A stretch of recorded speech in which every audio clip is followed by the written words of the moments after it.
let your body take control. You're on my mind, baby. Just move a little closer. And I say, oh, it's the night we'll both remember. Oh, sweet surrender.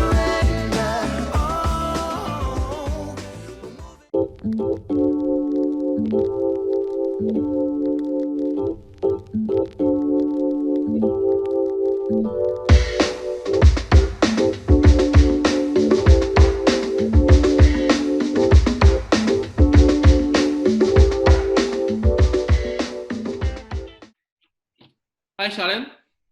Salut, ça va? Ça va et toi? Oui, ça va bien. Alles gut. Everything is okay. Yeah, it's stressed right now, but it's, yeah, I mean, I'm fine. Where are you now? I'm sorry? Where are you now?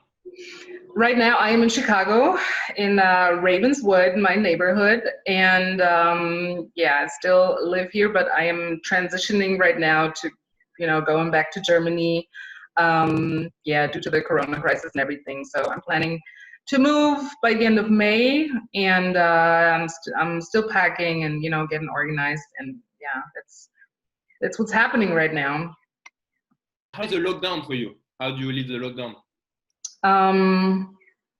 Well, honestly, I'm very grateful for the situation that I'm in, because even though it seems like the world around us is going down, I'm still rather secure in my job and everything. So I get paid until the end of the school year. I mean, I don't know if I told you already, but I'm a teacher. I'm a school teacher, and so I'm going to be paid until the end of the school year, just regularly as always.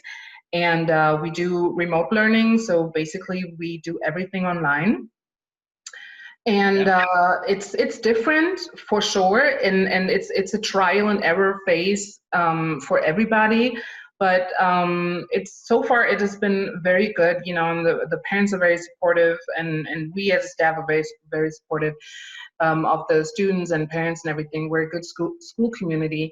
However, the thing is, on a personal level, I live by myself. I don't have a roommate. I don't have a partner. I don't have a pet. I don't have anything. Right now, I don't even have any plants left because I gave all my plants away already. So sometimes it can be a bit lonely, but honestly, I have so much to do. There's so many things I still have to do before I leave, that I'm never bored. There's always something, it's just, that you don't have those personal conversations that humans long for, because we are social beings. We want to be, face to face with people and connect with them and everything. That is just impossible right now. And I mean, somehow this is all going to take a toll on all of us. But yeah, I mean, it is what it is, and I'm just happy I'm safe and healthy. I heard a lot of artists telling me that. So I had two versions. So you have some artists saying, "Oh, this is an amazing time to be creative because I can just focus on my art and stay home and just focus on my art." And on the other hand, I have some other artists, and they are saying, this is a lot of pressure from the society to be creative. It's like, you have to be creative now, be creative, be productive. And they feel a bit frozen by that. What do you think about this? And how do you experience it? Well, I think that not everyone has the privilege to use the time that we have now to be creative. There are people who worry about their jobs, who lost their jobs. There are artists who have a full-time job and are artists on the side. And I think we have to think about that too, that not everybody actually has the privilege to, have a free spirit now, free mind. Oh, right now I can use all the time that I have, and I don't have to worry about anything. That's the case for the smallest amount of people, I think, and especially here in the United States, because it's it's a disaster, you know? And so I totally understand people who say, even though I have time on my hands right now, I cannot be creative because my mind is occupied with so many other things that I have to think about, you know, not becoming sick, worrying about medical bills, or worrying about how to get food next week, you know. So so this time can only be used by people in a creative way by people who are, or who have some sort of privilege, you know, who are safe, who have enough financial means to support themselves, because the government obviously is basically doing nothing. And so I totally get people who say, I cannot be creative at this time. For me personally, I mean, it's not like it's, even though I'm still in a rather privileged situation right now, I'm still not very creative because I have so many other things to think about, you know. I have to think about moving across the Atlantic Ocean, you know. So there's so many things I have to take care of that it's not like I'm, you know, my mind is free and my spirit is free and I can just do whatever I want, you know. I have things to do, and yeah. So I mean, I'm always working. There's always, you know, I always do something with art, and you know, as I said already, I'm working on 3 commissions at the moment, actually 4, honestly, and that's enough. I'm happy to do that, but my own creative process right now is very, very low. Yeah. Well, so you live in Chicago now, and I guess you are sad of leaving. You like to stay. Yeah. Yeah. Mm-hmm. Yeah, because Chicago. So I started this page Black Artist Studio, and I've noticed that there's a lot of artists in Chicago. Yeah. So talk to us about what is it like the artist scene. You must have like met so many artists and done so many things in a space of 2 years, if I'm correct. Well, so I've been here for 2 years, but actually I only started diving into the art scene here about a year ago. And it's not even like diving in the art scene, but basically diving into art itself, because, you know, I hadn't painted in years before I started again last year. And so, you know, last year I kind of got a little bit more serious about what I want to paint and how I want to paint, what kind of painter I want to be, you know. And I found my niche. It's portrait paintings, and that alone was a process, you know, just finding your niche and knowing what you want to do, you know. So I unfortunately I didn't get a real chance to see the real art scene of Chicago. I mean, I see it on Instagram, of course. I see all the artists, and I talk to some of them, you know, a little bit, but it's not like I'm deeply rooted in the Chicago art scene because I just started. And unfortunately, there should have been an art show that should have taken place in March, and then it was postponed to May. And then, of course, due to the pandemic, it didn't take place. But that would have been my first real big art show, you know, with 500, 600 people coming and stuff.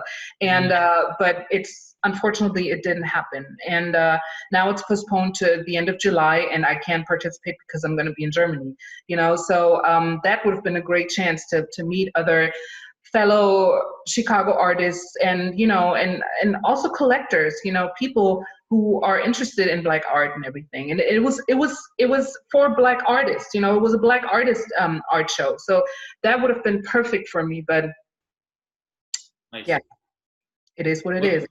What was the name of it? You know? The company that's organizing the art shows is called Conception Arts. So they approached me through Instagram, and they asked me if I wanted to participate, and they explained everything. And it was basically it was a pop-up art show. That's what's happening a lot here in the States.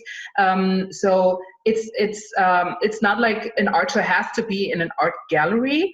Many art shows are at different spots, like, for example, breweries. So the art show that I was supposed to attend was scheduled to be in a brewery, and other places, you know, all kinds of other venues, you know, are used to have pop-up art shows.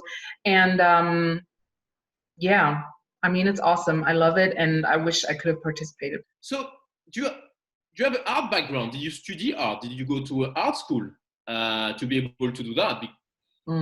Never. I never attended an art school. Nothing. I'm How did self-trained, it basically. happen? I'm sorry. How? On your own? Um, honestly, that's what I wanted to say earlier when I started, that I've always loved painting and everything. I think somehow it's just in my blood. I mean, my mother, she used to paint when she was younger. My grandfather, he was a I don't know what the job description is in English. I'm gonna have to Try look it German or French. up. In German, it's called Bildhauer. Yeah. Let me check what that is in English. I want to know now too. Um, so yeah, my grandpa used to be on my mother's side used to be very artistic, and my mother too. Even on my father's side, there's a lot of there are a lot of artistic people in my family side from my father's side. So it's somehow in my blood, And oh my grandpa was a sculptor. Yeah. hmm Yeah. Okay. So Okay. So it's in the family. it's in the family. Yeah. And so yeah, so I never attended art school, nothing. I wanted to, but when I finished school, when I was 19 years old, I didn't really. I mean, I wanted something that's, safe for the future. I wanted something that can guarantee that I have some sort of secure job situation. And being a teacher in German is probably the safest job that you can have. And so I wanted to do that first. And actually, I wanted to become an art teacher too. But at the time, when I started studying, there was no possibility for me to study art to become a teacher. So I dropped it and instead became an English and French teacher. Now I kind of regret it, honestly. I should have dropped the French and I should have gone with I should have studied art somewhere else. Yeah. You shouldn't have dropped the French because sometimes you and I we speak in French together, right? And that's amazing. That's amazing. You can do both. You can do whatever you want. Yeah, that's true. So in your artworks, so as you said, you love portraits, and I feel like there's an atmosphere. I'm looking at my phone right now, but the audience is gonna see it on the screen. Mm-hmm. Let's talk about this one then. Let's talk about this one. How is it someone you know? No, it's not someone I know.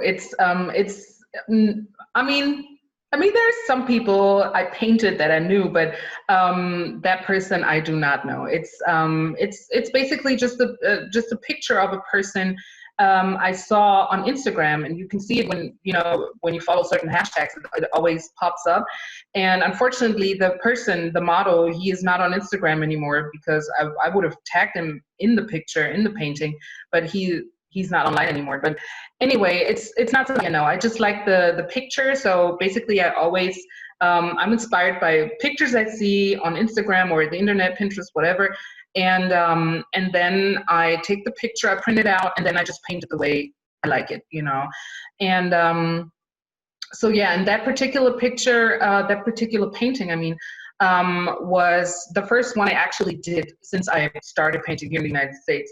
And it was more or less, I don't know, I wouldn't say a test, but so the backstory of it is basically that when I came to Chicago, I was in a relationship with a person from the United States.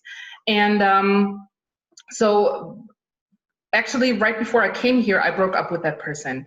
And it was, I don't know, it was a rough time. It was a rough start when I came here. I just broke up. I didn't have nothing, I didn't have any friends, nothing. And it was a very rough time, a very rough winter, 2019. And I was devastated by the whole breakup and relationship and everything. And some of my, I would say, some of my, some of my confidence, some of my self-confidence got lost in the relationship, you know.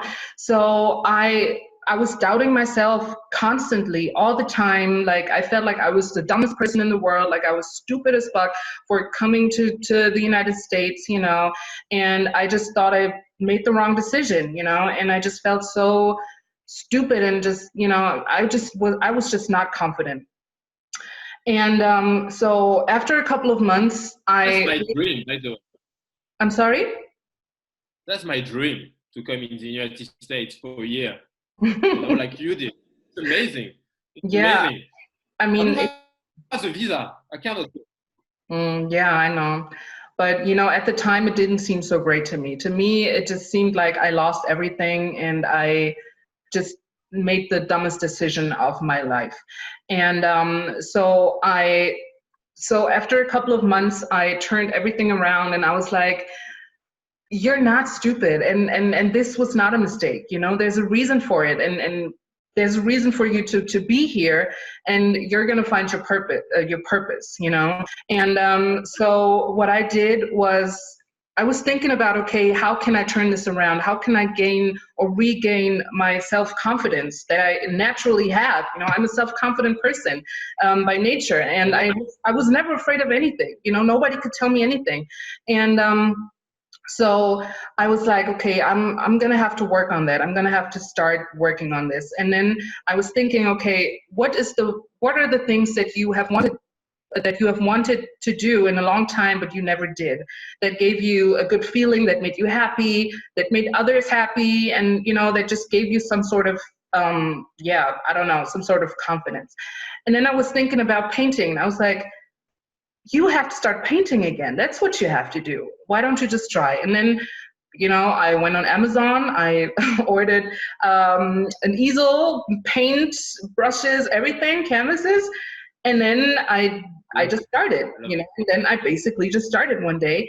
And then I realized, yeah, and once I started, I realized, oh my God, you're so good at this. How is that possible? You haven't painted in years, and now you're doing this. So there's a reason for you to do that, and you have to keep doing it. So I kept doing it, and then I finished the painting, and then I was like, wow, bitch, you did that, you know? And so I was just so happy, and then I just continued, and then everything just came, you know, and then people started liking my things, people started asking about commissions, people wanted to buy my stuff, and now I'm selling my art, you know, it's crazy. So first thing, this one is going, like what you just said is going on video, you know, because this is so inspiring. This is so inspiring for people out there, you know. Yeah.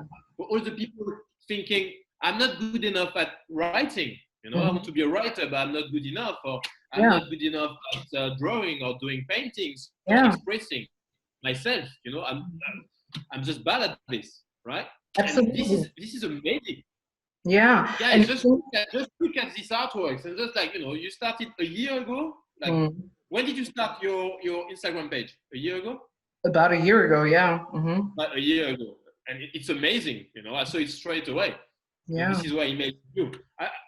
I can't believe what I'm hearing here, because, you know, I thought you are like in this game for like 10 years. I was like, wow, amazing, right? Yeah. And I think this is gonna inspire a lot of people. You know, this is gonna inspire a lot of people. You need just to do things. Just do it.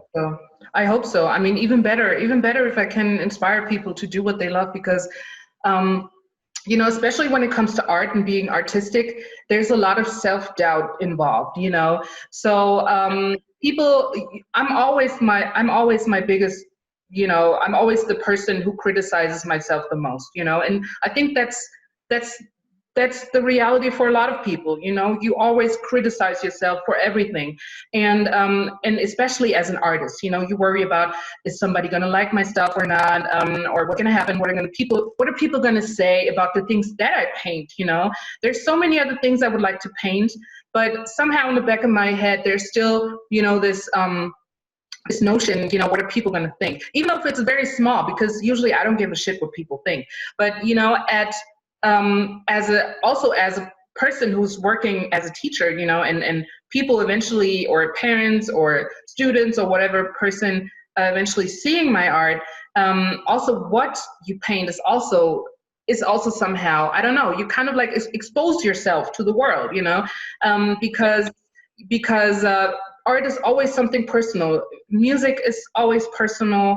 You know, art is always personal. Whatever you create is always, there's always a personal note to it. You know, you give something, like you show a piece of your soul to the world, you know, and of course you want people to, you know, to appreciate it or to like it and everything. So I really hope that, really hope that my story also inspires other people to do what they love, because honestly, that's the only thing that matters. And everybody should do what they love, no matter what anybody says. And that's, yeah. Yeah, I agree. Because some people, you know, they might think, oh, it's too late. I should have started when I was 18. I It's should have never too started late. when. Yeah, it's never too late. You can always start. I mean, I'm 30 years old. You know, okay, 31. Sorry, but you know. So, but anyway, you know, it doesn't matter how old you are. Absolutely. It doesn't matter. Exactly. It doesn't matter. That's it. You know, I'm tired of listening to people saying, oh, I'm too old now. I'm 30, 31, 32. You know, William, I can't start doing this.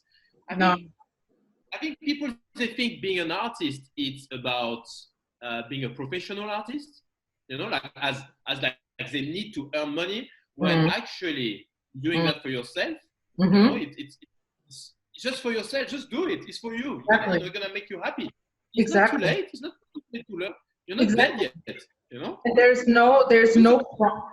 no crime in calling yourself an artist. You know, it's a crime to call yourself a doctor if you're not a doctor. But everybody can be an artist.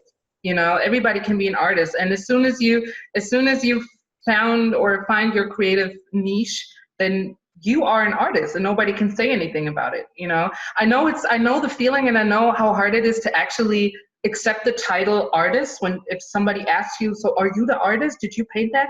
And I know the feeling, how it feels to say, yes, I'm the artist. It kind of feels like you are, I don't know, it kind of feels like I didn't study it though, you know? Although it doesn't matter if you studied it or not. If you have a talent for it, then who cares, you know? So, yeah. Just do it, guys. Just do it. Do Exactly. it, because, you know, I think in life, there's three things you need to have. So a job that you like, you need to do some exercise, and you need to do some art. You need to express yourself somehow, you know, whatever, you know, it can be dancing, it can be whatever, but you need to express yourself in a certain way. And I've noticed that as well with myself. I need to express myself somehow. So I think people will love that. And thank you for sharing that with us. So what artists inspire you? Do you have a list of painter artists? Honestly, all the people that I follow on Instagram are an inspiration. You know, all the other artists, especially Black artists, you know, in the Instagram universe, basically, are my heroes, because I think it's very brave, you know, like I said, it's very brave to share a piece of your soul with everybody on a huge platform like Instagram. And so I really love that. I really love what I see on Instagram. That's so awesome. But also like the classic artists, like, I don't know, like Basquiat and all those people, you know, who are very famous and who became very famous with their art. And they're also an inspiration, because most artists that I know of became famous after they died. You know, they lived when they were alive. They lived a life in struggle and sorrow, because they couldn't pay their bills or nothing, because nobody would buy their art. And once they died, you know, I don't know, they became somehow famous. I hope not to be famous. I don't want to be famous. I don't want to be famous. I really do not care for fame. I just want to be rich. And without the fame, no, I'm just kidding. It does better anyway. So yeah. So yeah, I mean, it's a mixture of classic painters, you know, that everybody knows, like Basquiat or Monet, and so on. But you know, honestly, the most inspiration I get is just from people, and just from people I see, Black people I see, the beauty of Blackness, and yeah, that's my inspiration, more or less. So I think people want to know what you read. What I read? Yeah, what do you read at the moment? Can you recommend us? Well, at the moment, I would say for a couple of months now, I'm not much of a reader, honestly. I know it's weird as a language teacher. Everybody thinks, oh my God, you must have read so many books. And I'm like, no, actually not. I'm not much of a reader, honestly. And that's probably due to my profession because I read so much for my job. I have to, do corrections and all that stuff. I read so many texts every day. And so I'm not very a big fan of reading. I've never been, honestly. And but I am working on a book right now, like, reading it. And it's called Post-Traumatic Slave Syndrome. Exactly. So it's called Post-Traumatic Slave Syndrome. It's a classic.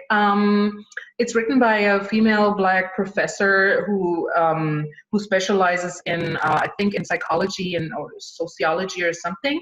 And it's basically about the effects of slavery on the African American mind and how those times of slavery have shaped Black people's thinking and how it influences their reality and how it influences their life and how society influences us and all that stuff. Like, basically, it's about, basically the thesis is that Black people in America are traumatized by the experiences of slavery, and we pass down that trauma to from generation to generation, and it's still evident today. And so yeah, it's a very interesting book, and I'm about half through it, but I still have a couple of pages to go. So yeah, I can really recommend that book. It's a very good one. Okay. Guys, don't read that during the lockdown, but just after the lockdown, when things are a bit better, you can maybe read that book. Yeah. I know you are very difficult with movies because yesterday we had a conversation and I really wanted you to watch Tiger King. And you said, no way, I'm not watching that shit or something like that. Never. Watch it, guys. It's amazing. Oh, is it? I don't know. Amazing.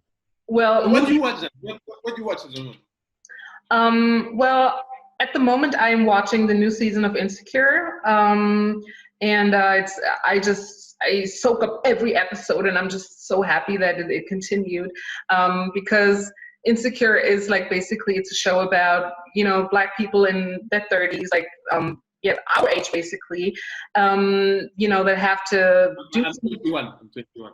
Yeah, I mean, me too, but just around that age. So so it's about, people our age growing up and trying to find their way, messing up, and it's a very honest show, because I can really much relate with all the characters in the show, because I mean, everybody messes up and everybody has to go through some stuff to grow. And that's why I really love that show. I also started watching Betty on HBO, Betty. It's a show about a group of female skater girls in New York City, and I just started watching today, actually. So yeah, I'm very excited about that show as well, because when I was younger, I was very much into the skating thing, and skater scene and everything. So yeah, so yeah, that's a show I will definitely like. And then, of course, I mean, the one I recommended to you that you haven't seen, She's Gotta Have It, Nola Darling, it's actually a remake of the movie that came out in, I don't know, 86, 87, 88, and Spike Lee, he produces it. And it's awesome. I just love it. And I can always rewatch the episodes. Nice. Yesterday also I talked to you about this amazing song at the moment called Savage. Yeah. Yeah, I love it. I love this song.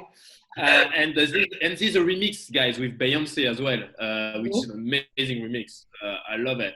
And again, you said, "No way! I'm tired of this song. Leave me alone. Go to bed, William." I am. It's been everywhere. It's at least here in the United States. It's been here around for a while. And I'm going to send you a screenshot of a conversation I saw on Facebook about that post. And many, many people said the same thing as I did. Many were like, "Oh my God, I can't hear the song anymore. It's just, oh my God, I just can't take it anymore. It's crazy." And now they bring it out a remix. Nobody wants to hear it anymore. It's just over. But it is a great song. It is a great. What's your favorite song?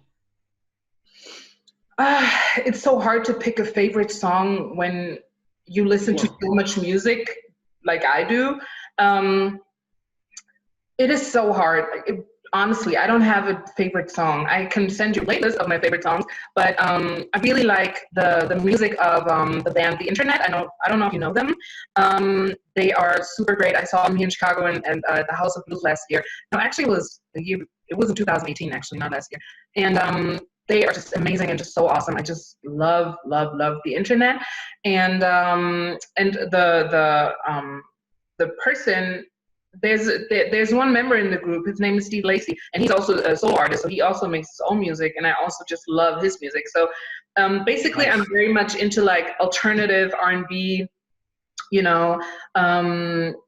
but honestly, all kinds of music. I love so many different music styles. I cannot even count. It's crazy.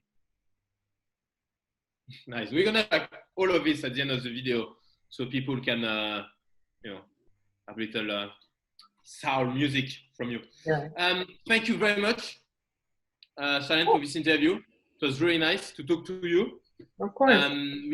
We're gonna show more content to our followers later in a month. Good luck with your moving to Germany. Thank you. A month. I'm gonna move on. Let me see. May 28th. So still got 25 days. Good luck with that. Thank you. Absolutely. Thank you, Charlene.